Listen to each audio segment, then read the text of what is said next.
예수는 나는 모든 문제 모든 문제 끝났습니다. 담임 목사님께서는 아까 안수 집사님께서 기도해 주신 대로 지금 중남미 전도 집회 때문에 파나마에 계십니다. 그리고 이번 주 지나서 다음 주 수요일까지 북미주 산업인 대회로 LA에 계시는데요. 돌아오시는 발걸음까지 오래오래 지켜주시고 특별히 밟는 모든 현장 속에 렘넌트 세우는 전도자의 발걸음 걸으실 수 있도록, 특별히 중남미 지역에 천주교의 우상이 무너지는 시간표가 될 수 있도록 기도해 주시기 바랍니다. 하나님께서 우리에게 2018년 언약의 말씀을 주셨습니다. 베델로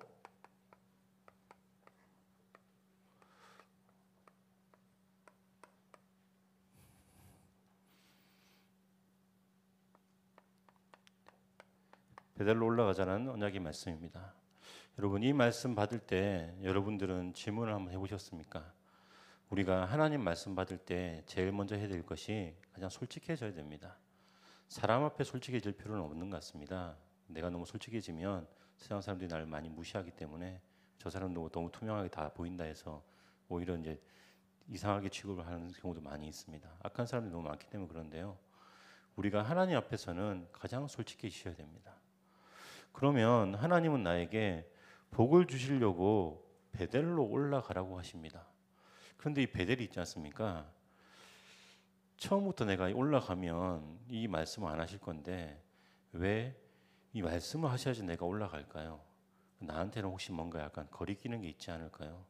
베델에 대해서, 하나님의 약속에 대해서, 하나님 내게 주신 축복이라고 말씀하시는데 하나님, 제가 볼 때는 이게 축복으로 안 보이고 고난길로 보입니다. 하나님, 제가 볼 때는 이 베델이 고생길로 보이고 남들은 안 가는 길인데 왜 저를 부르셔서 쓸데없이 저기를 가게 하십니까? 라고 하는 진짜 고생길로 보이지 않으십니까? 그러신다면 한번 질문해 보셔야 됩니다. 하나님께서 나를 부르신 베델이 내게 왜 축복이 안 되고 감사가 안 되고 그 속에서 부르시면 나는 왜 즉각 반응하지 못할까요? 라고 질문해 보셔야 됩니다. 우리의 영혼 속에 어딘가 세상의 것에 찌들어져 있는 부분이 있습니다. 각인되고 체질화되고 뿌리 내려진 부분 때문에 하나님께서 내게 복 주시려고 베델이라고 말씀하시는데 하나님의 집이라고 말하고 오늘 읽은 것처럼 하나님의 문이라고 말하는데 그게 나는 아닌데요 라고 하거나 저 말고 다른 사람, 아니면 내 자손이나 아니면 내가 아는 그 사람이나 혹시 그렇게 하지 않습니까? 그러면 우리가 이 말씀 앞에 우리가 그것 먼저 질문해 보셔야 되는 겁니다. 내가 그리스도로 말미암아 하나님 집 앞에 나갈 수 있는 자가 되었습니다. 하나님과 통하는 자가 되었습니다. 그게 복이거든요. 세상과 비교할 수 없는 복이고 세상의 어떤 것으로도 살 수 없는 복이고, 이사야 선지자가 말하는 것처럼 세상 모든 걸 다 태워도 안 된다라고 말하는데, 모든 짐승을 번제로 드려도 안 된다고 말하는데 우리에게는 은혜로 값없이 예수 그리스도를 믿음으로 이게 되었습니다. 감사가 되어야 됩니다. 그러면 베델이 감사가 되어지면 명령이 누구의 것이 됩니까? 이게 진짜 나에게 하신 명령이 맞구나라고 됩니다. 내 명령이 내게 주신 명령이고 내게 주신 축복이 맞구나라고 되는 겁니다. 내 축복이 되어지면 그때 결단하지 말래도 우리가 결단하게 되어집니다. 하나님께서는 우리에게 억지로 하실 때도 있지만 강권적으로 하실 때도 있지만 자원하기를 원하시거든요. 내가 스스로 하나님의 말씀에 결단하기를 원하시는 겁니다. 세상의 모든 것과 내가 아는 모든 것, 세상에 많은 사람들이 이 말하고 저 말해도 그 모든 것과 비교해봐도 하나님, 정말 이게 내게 주신 축복이 맞습니다. 그래서 내가 이걸 결단하겠습니다. 그러면 하나님께서 우리에게 준행케 할 수 있게 우리를 인도하시고 보호하시겠다고 하는 겁니다. 그래서 우리가 하나님의 인도받는 사람, 하나님의 보호받는 사람입니다. 그 축복으로 우리가 이 세상을 살아가는 것입니다. 이 축복을 마음껏 누리시는 저와 여러분 되시기를 예수님 이름으로 축원드립니다. 축복받고 사랑받으면 되어지는 게 있습니다. 그때 치유가 되어집니다. 여러분, 과거가 있지 않습니까? 발판된다고 말하지 않습니까? 그거는 뭐가 될 때 되냐? 현재가 감사가 될 때 됩니다. 현재가 정말 기분 나쁘고 안 좋고 피하고 싶은데 감사가 안 되거든요. 감사가 안 되면 뭐가 안 되냐? 과거가 발판이 절대 안 됩니다. 그게 뭐로 남냐? 상처로 남습니다. 상처가 언제 치유됩니까? 현재가 감사되어질 때입니다. 치유되어지게 하시겠다는 겁니다. 하나님께서 우리를 치유하시면 그때부터 보이는 게 있습니다. 서밋이 바르게 보입니다. 여러분, 지도자가 어떻게 섰느냐가 참 중요한데요. 지도자가 뭘 보느냐가 중요한 겁니다. 우리가 하나님께서 이 시대의 문제라고 하는 것을 문제로 봐야 됩니다. 그런데 이 시대에 문제라고, 하나님은 문제라고 하시는데 우리는 그걸 보고 부럽다라고 하면 안 되는 거죠. 그게 재앙으로 보이고 저주로 보이고 바르게 보여야 되거든요. 왜 그렇습니까? 문제를 바르게 봐야지 그 문제에 대한 바른 해답이 나오기 때문에 그렇습니다. 문제에 대한 바른 원인과 결과와 과정을 다 알고 해답을 아는 사람이, 그 사람이 서밋의 자리에 당연히 서게 되는 겁니다. 내가 있는 분야에 하나님께서 나를 서밋으로 세우시겠다고 하셨는데, 그러면 이 과정을 거쳐서 서밋의 응답이 당연하게 오는 것입니다. 그래서 이 축복이 나를 위한 축복인 줄 알았습니다. 그런데 하나님께서는 지난달에 말씀을 주시기를 우리가 나를 위해서 사는 인생이 아니라 렘넌트를 위하여 사는 인생으로 부르신 것입니다. 렘넌트를 위하여 어떤 인생을 살라고 말씀하십니까? 하나님께서 모델을 되라고 하십니다. 내 인생이 왜 쓸데없는 고난이 있는 것처럼 보여지고 우리 후대는 상처가 없는데 왜 저는 그런데 상처 있습니까? 라고 하는 거 있지 않습니까? 그게 나를 모델로 세우시기 위해서 그런 겁니다. 내가 고난이 있는 게 오히려 감사가 되고 하나님 그게 은혜군요라고 발견되어지는 게 모델을 바르게 인식한 것입니다. 모델 되어지면 나오는 게 있는데 그게 뭡니까? 예배가 바르게 회복되어집니다. 예배가 바르게 회복되어지고 이 예배를 통해서 우리가 그토록 바라는 나의 삶이 예배가 되기를 원하는 응답이 나오는 겁니다. 여러분, 삶이 예배가 되는 자를 보고 뭐라고 하냐? 그리스도인이라고 하는 겁니다. 주변 사람들이 저 사람 보니까 그리스도 붙잡는 사람이구나, 그리스도 붙잡고 예배드리는 사람이고 예배 속에 힘없는 사람이구나, 저 사람 삶은 예배다, 그렇게 말하는 게 우리가 받을 축복입니다. 그게 렘넌트를 위한 우리의 인생을 확인할 때, 하나님의 계획을 발견할 때 되어진다는 것입니다. 이 말씀 붙잡고 이번 달 우리가 받아야 될 언약의 말씀이 있습니다. 하나님께서 이번 달 우리를 전도자라고 말씀하십니다. 내가 누군지 확인해야 됩니다. 내가 누군지 확인해야 되는데 무엇으로 확인해야 됩니까? 하나님께서는 전도자인데 왜 전도자냐? 말씀 붙잡고 있기 때문에 전도자다, 이렇게 말씀하십니다. 우리가 하나님의 말씀 붙잡고 있으면 하나님께서 우리를 이것을 가지고 있는 것을 전할 자로 부르신 겁니다.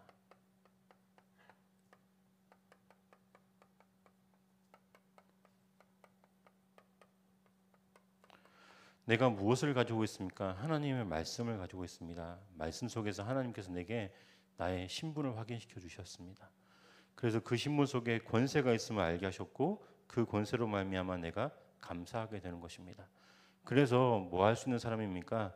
하나님께서 이번 렘넌트 대회에 주신 언약의 말씀 붙잡고 우리에게 주신 사명이 있지 않습니까? 내가 언약으로 꿈을 꾸고 그 꿈을 실행시키는, 그 그림을 그리는 자로 나를 부르신 것입니다. 그래서 가지고 있는 것을 전하는 자로 부르셨고, 그래서 하나님께서 우리에게 이걸 통해 실천 목표를 가지라고 합니다. 우리의 실천 목표는 뭐가 되어야 됩니까? 교회가 되어야 됩니다. 하나님께서 영광교회로 저와 여러분을 부르셨습니다. 복음 깨닫고 렘넌트를 위한 인생으로 고향과 파주 지역, 일산 지역을 살리는 전도 운동하는 교회로, 특별히 우리 교회가 우리만을 놓고 기도하는 게 아니라 국가와 민족을 두고 세계를 두고 기도하는 교회로 부르셨습니다. 이 교회 속에서 뭐 해야 됩니까? 작은 것부터 해야 됩니다. 내가 할 수 있는 작은 것부터 하라고 하시는 것입니다. 그 말씀 가지고 우리가 작은 것을 하게 되면 나의 현장이 변화되는데요. 나의 현장 속에 모든 것이 집중 훈련하는 장소로 바뀌게 된다고 말씀하십니다. 나의 집이, 우리가 있는 회당이, 그리고 나의 전문 현장 속에 있는 서원이 그렇게 집중 훈련할 수 있는 장소로 바뀌겠다고 말씀하십니다. 그 말씀이 우리 삶에 그대로 성취되어지시기를 예수님 이름으로 축원드립니다. 지난주 우리에게 말씀을 통해서 하나님께서 재앙의 시작을 보게 하셨습니다. 여러분, 우리가 옛날에는 불신자 때문에 세상이 망한다 이렇게 생각했습니다. 근데 말씀에는 뭐라고 말합니까? 신자 때문에, 성도 때문에 하나님의 자녀가 복음 붙잡고 인본주의 있어서 재앙이 온다, 그렇게 말씀하시는 겁니다. 재앙이 언제 시작됩니까? 복음 가진 내가 인본주의 쓸 때입니다. 복음 가진 아브라함이 인본주의 쓰니까 무슨 일이 벌어집니까? 창피함을 당하게 되고 재앙이 임하게 되는 거죠. 먼 미래에 재앙이 될 만큼 그 근원을 갖게 됩니다. 그럼에도 불구하고 하나님은 뭐라고 하십니까? 우리가 재앙에 빠져 있지 말고 하나님은 기도하라고 하시는 겁니다. 우리는 기도해야 됩니다. 무엇을 듣고 기도해야 됩니까? 전도와 선교를 듣고 기도해야 됩니다. 그게 지난주 우리가 받은 말씀입니다. 그 말씀을 받았는데 이 말씀 받고 보니까 오늘 우리의 말씀 속에 무엇을 확인해야 됩니까? 야곱의 인생을 통해서 하나님이 함께 하시는 은혜 받은 자임을 발견하게 하시는 겁니다. 저와 여러분이 받은 은혜가 어떤 은혜입니까? 하나님이 함께 하시는 은혜입니다. 그 은혜를 가장 모델적으로 받은 사람이 야곱이라서 야곱을 가지고 같이 한번 설명해 보도록 하겠습니다. 하나님께서는 먼저 주신 것이 언약입니다. 창세기 25장 19절부터 26절에 이삭과 리브가가 결혼을 해서 쌍둥이를 임신했습니다. 그 속에서 태에서 싸우고 있었습니다. 싸우니까 리브가가 기도하는 것입니다. 하나님 어떻게 해야 됩니까? 물어보니까 하나님께서 답을 주시는데 큰 자가 작은 자를 섬길 것이다. 그 언약을 주셨습니다. 이 언약이 무슨 의미입니까? 여기에 더 세밀하게 말하고 있는 부분이 로마서 9장 10절부터 13절입니다. 바울을 통해서 이 하나님께서 왜 야곱을 택하셨는지 그 설명을 하십니다. 그 자식들이 아직 나지도 아니하고 무슨 선이나 악을 행하지 아니한 때에 택하심을 따라 되는 하나님의 뜻이 행위로 말미암지 않고 오직 부르시는 이로 말미암아 서게 하려고 그것을 알게 하려고 하는 겁니다. 은혜라는 것입니다. 하나님께서 은혜로 부르신 것입니다. 이 은혜 속에서 야곱이 뭐 했습니까? 자기가 나름대로 머리를 써서 형의 장자의 명분을 취했습니다. 거의 뭐 사기꾼 비슷한 거 아니겠습니까? 그 사람의 약점을 보고 파고 들어가가지고 그 사람이 가장 공공한 때에 내가 원하는 걸 얻고 그 사람한테는 하잘 것 없는 걸 하나 주고. 그런데 그 삶이 그냥 한 번 하면 괜찮겠는데 창세기 28장에 오늘 읽은 본문은 어떤 배경입니까? 10절부터 22절은 이건 아예 이제 대놓고 이제 앞에 거는 이제 자기 둘만의 단둘만이 일을 하면 옆에 있는 사람들한테 다 있는 데서 완전 바보 만든 겁니다. 제가 형이면 있지 않습니까? 당연히 이 반응하겠습니다. 네가 감히 내가 내 하나님 아버지가 나에게 주신 축복을 네가 빼서 사기를 쳐서 그것도 아버지한테 속이고. 여러분 그 가정 싸움 날만 하고 있지 않습니까? 그 정도 그러는 게 아니라 에사의 반응이 거의 야곱을 죽이려고 하지 않았습니까? 그 정도 격분은 당연한 겁니다. 그런데 그 격분을 피한 무슨 상태냐? 도망자의 현장입니다. 옛날에 저희가 복음을 잘 모를 때 윤리적으로 복음을 이해할 때 어떻게 생각했습니까? 죄 지은 사람한테 하나님 축복하시냐? 절대 축복하지 않으신다. 그거 우리가 알고 있지 않습니까? 근데 하나님 뭐 하시냐? 죄 짓고 사기치고 도망하는 야곱에게 뭘 주셨냐? 복음을 주신 겁니다. 언약을 주신 겁니다. 베델이라고 하는 우리가 올라가려고 하는 그 베델을 여기에서 미리 주신 겁니다.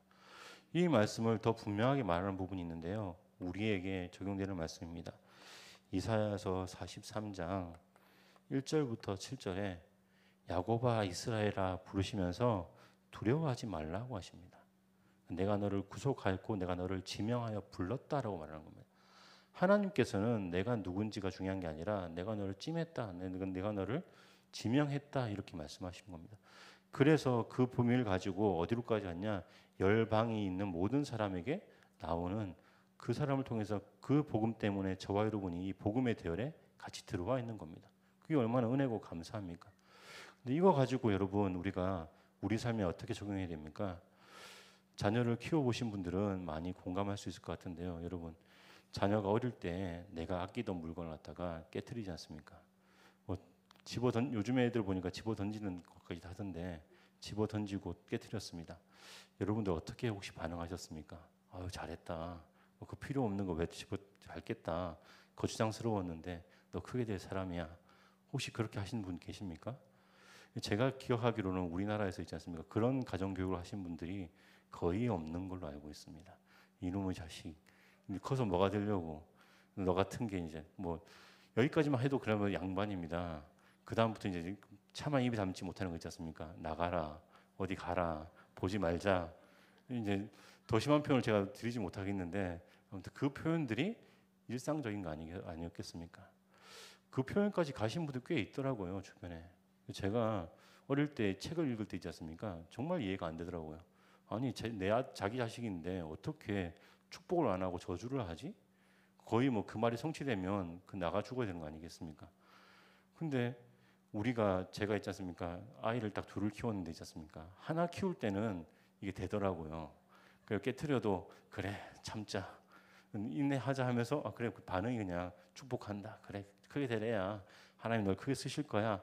야구 선수 되겠네. 이제 그렇게 했습니다.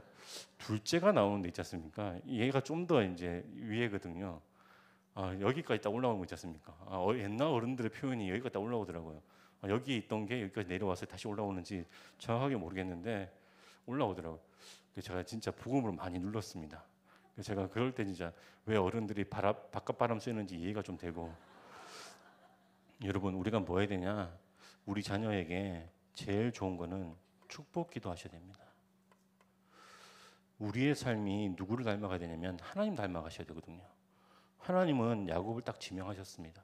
지명하여 부르셔서 뭐 하셨냐? 축복하신 겁니다. 걔 상태에 상관없습니다. 걔가 어떤 사람이든 어떤 일을 했든 내 언약과 관계 있든 없든 언약의 가정을 이어가든 이어가지 못하든 그런 거 있지 않습니까? 그렇게 많이 따지지 않으시고 부르자마자 뭐 하시냐? 축복하신 겁니다. 그럼 우리는 뭐 해야 됩니까? 내 자녀 놓고 축복 기도하셔야 됩니다. 여러분 이게 혹시 지금도 통하는 혹시 자녀가 있으면 그 가정은 성공한 가정입니다. 제가 몇몇의 전도자의 가정들을 조금씩 아는데 있지 않습니까? 자녀랑 통하면서 다 큰 성인인데 그 성인한테 복덩어리에 이렇게 하면서 축복기도 하시는 분들 제가 가끔 뵙거든요. 깜짝깜짝 놀랍니다. 우리나라에서 있는 절대 없는 케이스 아니겠습니까? 지금도 소통이 되고 내 자녀에게 그 축복기도 하고 축복기도 받는 시간이 정말 소중한 시간이다. 그게 통한다면 그 집안은 성공한 집안입니다. 더 이상 볼 것도 없고요. 그 자녀가 축복받는 거 당연한 거 아니겠습니까? 우리가 뭐 해야 됩니까? 이거 해야 됩니다. 지금이라도 늦지 않으셨습니다. 근데 처음부터 지금 있지 않습니까? 아들 오늘 말씀 떨어졌으니까 이리 와 축복기도 하자 이렇게 하지 않습니까? 당장 도망갑니다. 뭐 해야 되냐면 너 말씀 들었냐? 잘했다. 말씀 들었지? 그럼 내가 너 용돈 내가 특별히 너 줄게. 옛날 어른들은 술 먹고 와서 특별히 용돈 주셨지 않습니까? 그러지 말고 은혜 받고 내가 와서 너무 은혜 됐다. 내가 너한테 계속 축복할게. 그러면서 조금씩 시작해서 가랑비에 옷이 젖어야지 있지 않습니까? 땅 깊이 들어갑니다. 소나기는 왔다가 그냥 잠깐 가거든요. 말씀 떨어진 거 붙잡고 우리가 계속 하셔야 됩니다. 축복기도 하시고요. 그런데 여기서 이제 끝나면 얼마나 좋겠습니까? 참 재밌는 게 야곱이 아주 재밌는 인생을 살았습니다. 고난 당한 인생입니다.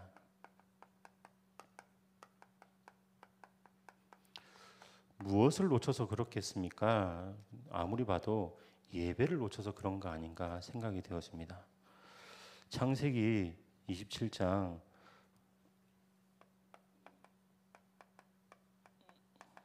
44절부터 45절에 사고를 쳐놓고 하는 반응이 아주 재밌습니다. 어머니랑 같은 반응인데요. 형의 낯을 잠깐만 피해라 이렇게 말합니다. 잠깐 피하면 화 풀리겠지. 그 잠깐이 21년이 지나갔거든요. 근데 21년 지나가도 화가 풀립니까? 안 풀립니다. 사리 분별이 잘 안 되는 거죠. 고난을 왜 당합니까? 사리 분별이 안 되면 고난 당하게 됩니다. 판단력이 흐려지면 고난을 당하게 되는 겁니다. 이 사리 분별이 안 되는 사람이 떠나가서 하나님이 그래도 축복하셔서 가정을 이루게 됩니다. 창세기 29장에 가정을 이루는데요.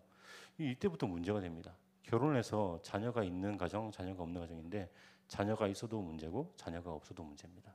결혼도 문제인 거죠. 엄밀히 말하면. 모든 게 문제가 되는 겁니다. 그런데 그 문제가 여기서 끝나면 그래도 괜찮습니다. 이 가정의 문제가 더 확장되어서 창세기 30장부터 31장까지 가는데 저는 이거 미니 시리즈 보는 줄 알았습니다. 너무 재밌지 않습니까? 서로 치열하게 머리 쓰고 있지 않습니까? 어떻게 서로의 재산을 뺏어갈까? 그러면서 그 재산을 가지고 누구의 것으로 할까? 그게 좋을까? 그러면서 자꾸 바꾸고 그 인생에 고달픈 인생에 머리 써야 되는 인생 가운데 들어갑니다. 우리가 지금 말씀 붙잡고 가려고 하는 유일한 응답, 오직의 응답이 오지 않는 겁니다. 우리가 이 말씀 붙잡고 어떻게 됩니까? 도대체 왜 그럴까요? 자꾸 질문해 봐야 되는 거죠. 하나님 어떻게 해야 됩니까? 도대체 어떻게 해야 됩니까? 중심이 나오는 장면이 하나 있는데요. 창세기 31장 19절에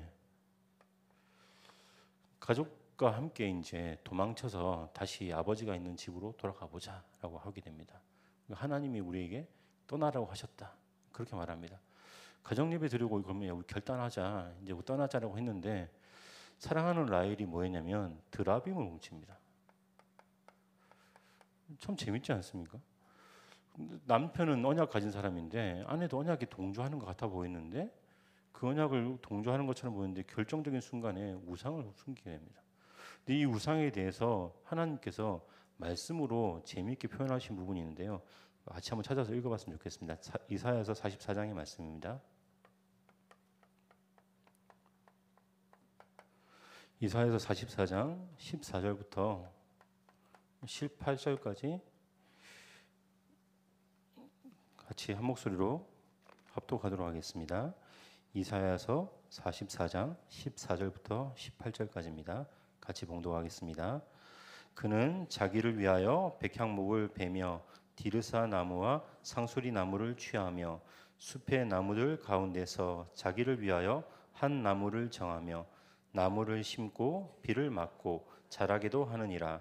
이 나무는 사람이 땔감을 삼는 것이거늘 그가 그것을 가지고 자기 몸을 덮게도 하고 불을 피워 떡을 굽기도 하고 신상을 만들어 경배하며 우상을 만들고 그 앞에 엎드리기도 하는구나. 그 중에 절반은 불에 사르고 그 절반으로는 고기를 구워 먹고 배불리며 또 몸을 덮게 하여 이르기를 아하 따뜻하다 내가 불을 보았구나 하면서 그 나머지로 신상 곧 자기의 우상을 만들고 그 앞에 엎드려 경배하며 그것에게 기도하여 이르기를 너는 나의 신이니 나를 구원하라 하는도다. 그들이 알지도 못하고 깨닫지도 못함은 그들의 눈이 가려서 보지 못하며 그들의 마음이 어두워져서 깨닫지 못함이니라. 아멘. 제가 다른 부연 설명이 필요 없는 말씀 아니겠습니까? 우상이 얼마나 그 가증한 것이고 쓸데없는 것이고 인간의 탐욕 안에 있는 것인데 정말 이해 안 되는 것을 훔쳐옵니다. 그래서 이 고난 당하게 되는 겁니다. 여러분 우리가 뭘 놓쳐서 그렇습니까? 하나님께서 우리에게 주신 몇 가지 근본 원리가 있습니다. 창조 원리가 있고요. 하나님께서 우리에게 구원받는 십자가의 길의 원리가 있습니다. 하나님도 재밌게 만드신 게 부자가 되는 원리도 있습니다. 부자 되는 원리는 되게 간단하지 않습니까? 돈 안 쓰면 됩니다. 수입보다 지출이 작으면 작은 부자라도 될 수 있습니다. 근데 큰 부자, 아주 큰 부자는 하나님께서 내시는 겁니다. 그 근본 원리 우리가 알고 있지 않습니까? 그런데 뭐가 더 있습니까? 근본 원리를 몰랐고 여기에 대적자가 있는 겁니다.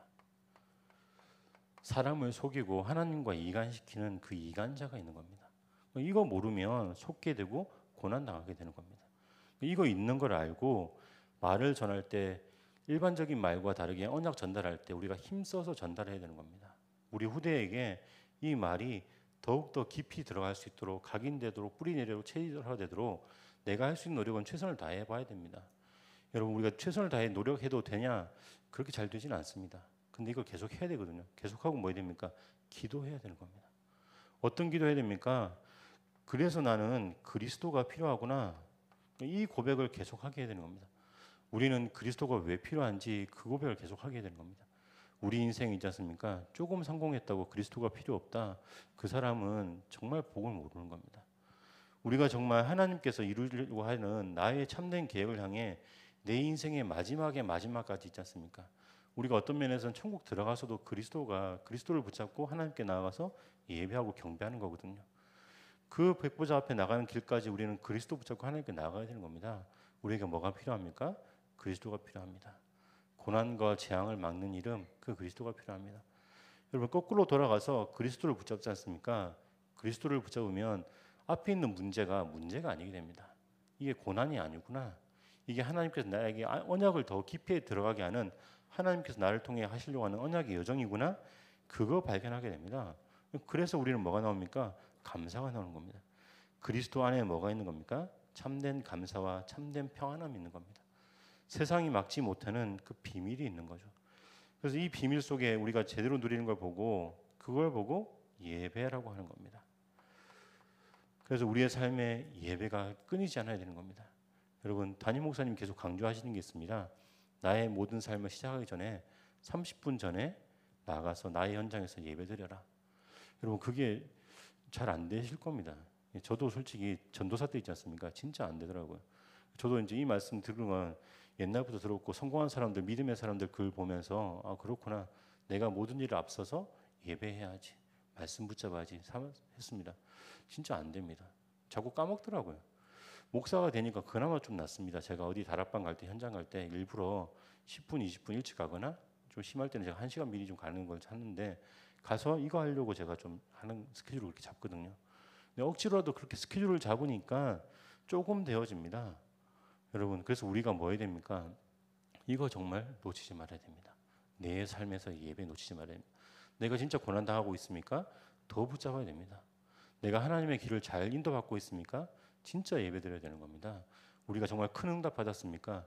숨겨진 하나님의 이면 계획을 발견하기 위해서 우리 인생에 생명을 건 예배를 한번 깊이 들여보셔야 되는 겁니다. 내 인생이 결단하면서 중요한 시간에 내가 정말 일주일이든 아니면 한 달이든 시간을 정해놓고 내가 예배드리겠다. 그 예배를 큰 응답 받을 때 하는 겁니다. 그게 우리의 인생이고 하나님께서 함께 하시는 비밀을 가진 자가 누리는 비밀입니다. 그러면 야곱의 인생이 고난만 당했습니까? 승리한 인생이 있습니다. 그래서 승리의 비밀이 있는데요. 이 비밀을 우리가 같이 봐야 되겠습니다. 이 승리의 비밀은 언약을 따라가는 비밀입니다. 언약 따라가는 자가 받을 축복입니다. 야복강에서 하나님께서 에서를 만나기 직전에 야곱이 기도하게 하셨습니다. 창세기 32장에 내가 내 힘으로 할 수 없구나, 그걸 발견하게 되는 겁니다. 사람의 상처, 분노, 남아있는 찌꺼기, 그거는 내가 할 수 없구나, 그걸 깨달은 겁니다. 어떻게 해야 되겠냐? 기도밖에 없다. 그래서 하나님께서 여기에서 뭘 주셨습니까? 야곱을 이스라엘로 바꾸셨습니다. 그래서 우리의 인생이 이 인생을 따라가는 것입니다. 여러분, 야곱이 기도함으로 무슨 문제가 해결됐습니까? 과거의 문제가 해결받았습니다. 나를 즐겁게 두렵게 만들고 불안하게 떨게 만들었던 그 과거의 문제 있지 않습니까? 그게 우리가 기도할 때 해결받는 겁니다. 우리가 잘 아는, 우리가 원단으로 말씀 잡은 창세기 35장의 말씀입니다. 이 말씀은 잘 아시는 것처럼 세겜 족속을 멸하니까 그 주변에 있는 가나안 족속, 브리스 족속이 야곱 가문을 갖다가 멸하지 않겠냐는 두려움이 있게 됩니다. 그 두려움에 베델로 올라가는 말씀 붙잡고 무슨 문제가 해결된 겁니까? 현재의 문제가 해결받은 겁니다. 우리가 언약의 말씀 붙잡을 때 우리의 과거의 문제, 현재의 문제가 해결받습니다. 여기까지만 있는 게 아니라 미래의 문제 해결받는 부분이 있습니다. 창세기 46장에 1절부터 6절에 자기 죽은 줄로 알았던 자기 아들 요셉이 애굽에서 총리가 되어 나를 부른다는 말을 듣게 됩니다. 이 말을 듣고 브엘세바에서 단을 쌓고 하나님께 예배드리게 됩니다. 그 예배할 때 하나님께서 두려워하지 말라라. 내가 너로 애굽에서 큰 민족을 이루어 나오게 하겠다. 이 말씀 주십니다. 아브라함한테는 내가 이방에서 객이 되리라, 내 후손이 객이 되리라고 주셨는데 그 말씀을 더 구체적으로 그 이방이 애굽이다라고 알게 하신 겁니다. 미래를 분명하게 우리에게 알게 하시는 겁니다. 이거 붙잡고 우리가 뭐 하는 겁니까? 그래서 이거 붙잡고 하는 게 우리가 절대 불가능이라고 보이는 거지 않습니까? 이거를 도전하게 되는 겁니다. 하나님 말씀 붙잡으면 말씀 붙잡고 내가 기도하게 되면 세상의 눈에는 절대 불가능인데 하나님께서는 내게 절대 가능으로 가능케 하신다는 겁니다. 하나님의 이 축복 누리시는 저와 여러분 되시기를 예수님으로 축원드립니다. 그러면 우리가 결론이 나오게 됩니다. 하나님께서 우리에게 주신 복이 가장 큰 복이 뭡니까? 항상 함께 하신다는 겁니다. 하나님은 항상 함께 하시는데 우리가 그것을 깨닫지 못하고 누리지 못하는 게 문제입니다. 항상 함께 하신다고 하면서 우리에게 주신 단어가 있습니다. 임마누엘입니다. 그래서 나는 이걸 누리는 인생이라는 겁니다. 야곱이 이 임마누엘을 누렸습니다. 그럼 저와 여러분이 뭐 해야 되겠습니까? 야곱이 누렸던 인생의 이 임마누엘의 비밀을 나의 것으로 누리는 것입니다. 이 비밀을 누리는 가장 중요한 비밀이 하나 있는데요. 그게 묵상입니다. 시편 1편 2절에 복 있는 자는 악인들의 꾀를 따르지 아니하고 오직 여호와의 율법을 즐거워하여 그 율법을 주야로 묵상한다라고 말합니다. 시편 19편 14절에 다윗의 고백이 있습니다. 나의 반석이요 나의 구속자이신 여호와여 내 입의 말과 내 마음의 묵상이 주께 연락되기를 원합니다라고 기도하는 겁니다. 우리가 묵상할 때 하나님께 연락되어지는 묵상을 계속 해야 되는 것입니다. 이거 하게 되면 하나님께서 우리를 부르신 전달자의 사명을 바르게 알게 됩니다. 내가 가진 것을 전달하는 전달자입니다. 나랑 비슷한 사람에게 전달하는 걸 보고 전도한다라고 합니다. 같은 연령대, 같은 문화권에 자라온 사람에게 전하는 걸 보고 전도라고 하고요. 다른 문화권, 다른 나라에게 전하는 걸 보고 선교를 한다라고 합니다. 이 선교 가운데 우리 후대에게도 문화의 차이, 환경의 차이이기 때문에 후대도 선교라고 저는 바라보고 있습니다. 그래서 우리가 이 선교를 두고 계속 기도해야 되는 겁니다. 하나님께서 우리의 말씀 묵상할 때 우리를 전도하는 자로, 선교하는 자로, 복음의 전달자로 우리를 세우시겠다는 겁니다. 이 비밀을 붙잡고 우리가 해야 될 것이 있습니다. 뭐 해야 됩니까? 릴레이 기도해야 됩니다. 여러분 광고 시간에 한 번 더 말씀드리겠지만 이 기도 왜 합니까? 우리가 하나님의 계획을 붙잡고 하나님의 소원을 두고 하는 기도이기 때문에 그렇습니다. 내 소원을 바라고 하는 기도가 아닌 겁니다. 하나님께서 우리 교회에 하나님의 계획을 두시고 하나님의 소원으로 새성전 건축이라고 하는 비밀을 붙잡게 하셨는데 그 비밀이 정말 하나님의 계획이 맞습니까? 나를 통해 이루실 것입니까? 나는 무능하고 연약한데요. 어떻게 해야 됩니까? 라고 질문해 보시면 됩니다. 그 질문해 보면 뭐하라고 하냐면 너무 큰 거 하지 말고 이건 내가 하겠다. 너는 네가 할 수 있는 가장 작은 일부터 시작해라. 그렇게 말씀하십니다. 말씀 속에서 뭐가 됩니까? 하나님과 원네스 되어지는 것입니다. 내 생각이 하나님의 생각을 갖게 되는 겁니다. 하나님의 생각에 내 생각이 연결되는 겁니다. 그래서 원네스의 비밀을 누리기 위해서 릴레이 기도하는 겁니다. 여러분 이 릴레이 기도하다 보면 우리가 뭐 하게 됩니까? 성도를 위해서 지체를 위해서 기도하게 되는 겁니다. 우리가 연약한 자를 위해서 중보기도가 필요한 사람을 위해서 중보기도 하는데요. 특별히 전 성도를 두고 한번 중심을 담아서 릴레이 기도하는 기회가 되는 겁니다. 릴레이 기도 쭉 따라오시면 교육 파트부터 시작해서 남전도회, 여전도회 저희가 성교부라든지 구역을 두고 전부를 다 기도하게 됩니다. 우리 성도가 같이 마음에 담아지게 되는 겁니다. 여러분 마음에 담겨야지 그 다음에 만나면 더 기뻐집니다. 더 제가 보니까 아주 기쁘신데 이 릴레이 기도를 통해서 더 기뻐지시기를 예수님 이름으로 축원드립니다. 이거 하게 되면 결국은 뭐가 나오게 됩니까? 하나님께서 우리에게 하나님께서 역사하시는 것을 우리가 보게 됩니다. 우리가 기도할 때 하나님께서 일하십니다. 우리가 하나님을 조종한다, 그 말도 안 되는 이야기죠. 하나님께서 우리의 소원을 담아서 그 소원을 이루시도록 천군천사를 파송하셔서 일하시겠다는 겁니다. 그 일이 우리가 가지고 누리는 체험의 일들인 겁니다. 여러분 우리가 야곱의 인생이 정말 많은 사람들 그렇게 말합니다. 나그네 인생이고 가장 고난의 인생이고 그렇게 말합니다. 근데 그 고난의 인생에 무엇부터 주셨습니까? 언약부터 주셨습니다. 여러분 자세히 우리 인생을 돌아보게 되면 우리가 똑같은 고백을 하게 됩니다. 하나님, 제가 야곱처럼 원래 죄인이었는데, 죄를 짓고 도망자였는데, 숨어 다니고 피해 다니다 주의 낯을 피하는 자였는데, 하나님이 나와 상관없이 나에게 이미 복을 주셔서 나를 부르시고, 그 복이 얼마나 큰 복인지 깨닫게 하시려고 나에게 많은 고난도 허락하셔서 나를 여기까지 인도하셨네요. 하나님, 제가 이제부터 예배하며 하나님과 함께 동행하는 삶을 살겠습니다. 나와 항상 함께 하시는 그 하나님을 내가 내 삶에서 온전히 누리겠습니다.